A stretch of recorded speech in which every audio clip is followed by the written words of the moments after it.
પ્રકરણ 4 એહી સુધીર આવ સુધીર. નમસ્તે બાળમિત્રો, સુપ્રભાત. સુપ્રભાત ટીચર. બાળમિત્રો, તમે સંસ્કૃત ભાષામાં સુભાષિતો, સ્તુતિ, મંત્રો અને ગીતો વગેરે સાંભળ્યા જ હશે. સંસ્કૃત ભાષાના વિષયને વધારે જાણવા માટે આપણે તેના પદ્ય સાહિત્યનું એટલે કે ગીતો, સ્તુતિ, શ્લોકો કે કાવ્યોનું ગાન કરવું જરૂરી બને છે. આવા સંસ્કૃત ભાષાના પદ્ય સાહિત્યો આપણા મનને પ્રફુલ્લિત કરી દે છે. આપણે તેનો અર્થ ન જાણતા હોઈએ તો પણ આપણને સાંભળવાથી આનંદ મળે છે. બરાબર ને? હા ટીચર. તો ચાલો આજે આપણે સંસ્કૃત ભાષામાં એક સુંદર કાવ્ય સાંભળીએ અને સમજીએ. એહી સુધીર એહી સુવિક્રમ ખેલનાંગણમ ગચ્છામ ધાવન કુર્દન ચલનૈઃ ખલૈઃ વજ્રકાયતામ વિંદામ.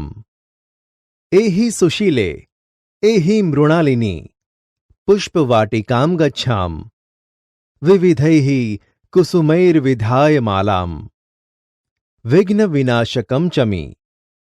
એહી દિનેશ પ્રણવ ગણેશ જ્ઞાનનિધિમ સંચિનુયામ એહી શારદે ગિરિજે વરદે જ્ઞાનવારિધૌ વિહરામ તન્વા મનસા હિતમ ચરંતઃ સદા ગુરૂન અનુગચ્છામ ભારત માતુઃ સેવા સત્કારઃ દેશહિતાર્થમ જીવામ. પંક્તિ 1. એહી સુધીર એહી સુવિક્રમ ખેલનાંગણમ ગચ્છામ ધાવન કુર્દન ચલનૈઃ ખલૈઃ વજ્રકાયતામ વિંદામ. આ પંક્તિઓમાં કહ્યું છે કે આવ સુધીર, આવ સુવિક્રમ, આપણે રમતના મેદાનમાં જઈએ. ત્યાં દોડવાની, કૂદવાની અને ચાલવાની રમતો રમીને વજ્ર જેવું મજબૂત શરીર પ્રાપ્ત કરીએ. એટલે કે આપણા શરીરને રમતગમતો અને કસરતો વડે નિરોગી રાખવાની વાત આ શ્લોકમાં કહેવામાં આવી છે. પંક્તિ 2.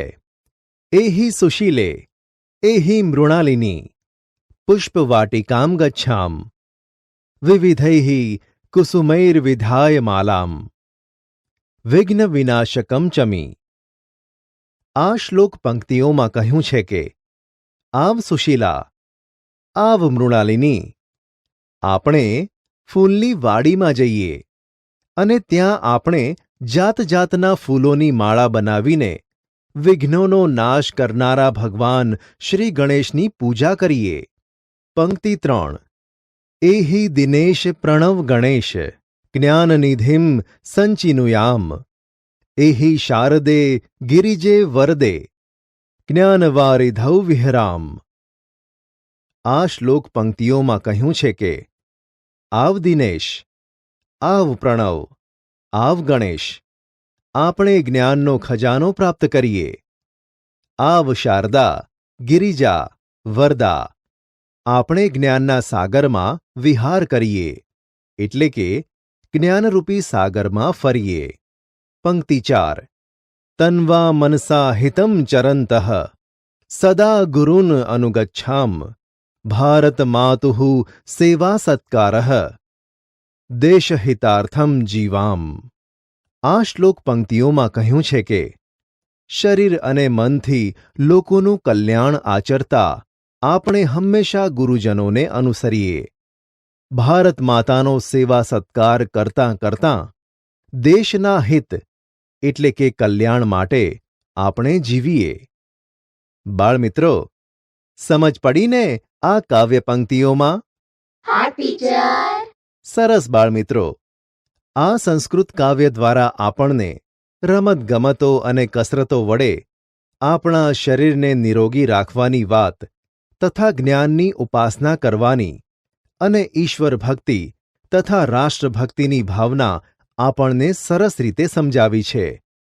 બાળમિત્રો, તમે પણ તમારું શરીર નિરોગી અને વજ્ર જેવું મજબૂત રાખવા તમારા મિત્રો સાથે મળીને વિવિધ રમતો અને કસરતો કરજો.